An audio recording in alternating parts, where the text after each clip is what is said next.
HM Média Africain. HM Média Africain, l'information au service du développement.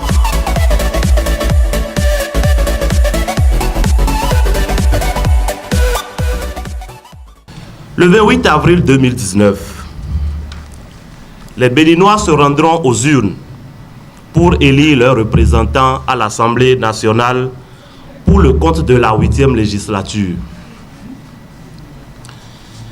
À l'instar des autres circonscriptions électorales, la 22e, à laquelle appartient la commune de Kobé, devra également choisir ses 2 représentants au Parlement.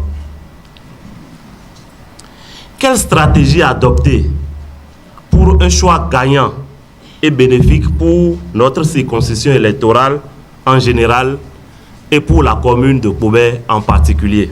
Comme tout homme politique digne, conscient et soucieux du développement de sa localité, Clotaire Oliyede se pose cette question et cherche les voies et moyens d'y apporter une réponse appropriée. Clotaire Oliyede a alors décidé de réunir autour de lui les populations de Kobé afin de partager avec elles ses réflexions pour l'atteinte de cet objectif.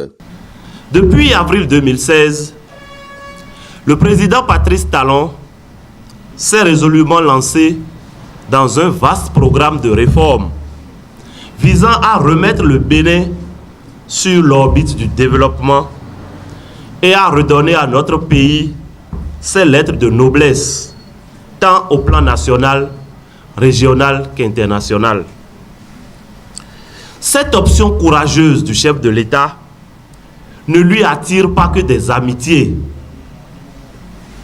Je n'en veux pour preuve que les nombreuses grognes et récriminations, aujourd'hui récupérées et cristallisées par une opposition bousculée dans ses conforts d'entretemps, mais qui, quoique consciente de la nécessité des réformes, instrumentalise le désarroi conjoncturel des populations pour essayer d'arrêter l'élan salvateur du gouvernement et de son chef.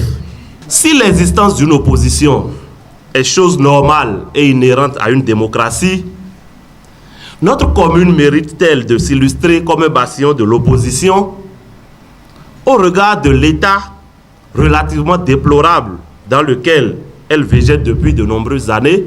Assurément non, a-t-il lui-même répondu à la question au regard de tous les projets pensés, initiés ou encore abandonnés et qui n'ont jamais permis à la commune de Kobé de se hisser outre mesure. Pour Clotaire Oliyede, le monstre de la division est le seul mal qui dérange l'évolution de Kobé. Et pour l'abattre définitivement, l'homme propose une synergie d'action autour de Patrice Talon. La solution, nous semble-t-il, réside dans le rassemblement des forces et l'unité d'action des filles et fils de la commune de Kobé.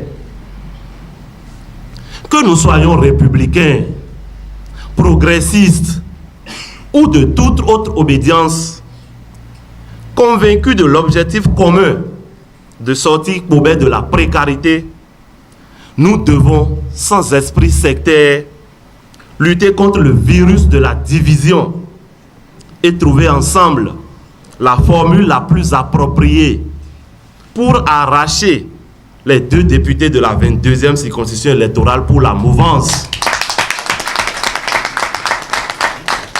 Tout en veillant, c'est très important, tout en veillant à ce que les 2 communes sœurs de Kobé et de Kétou y trouvent leur compte. Convaincu et très engagé dans sa lutte pour les législatives à venir, Clotaire Oliyede a promis aux populations de Kobé de tout mettre en œuvre pour sa concrétisation.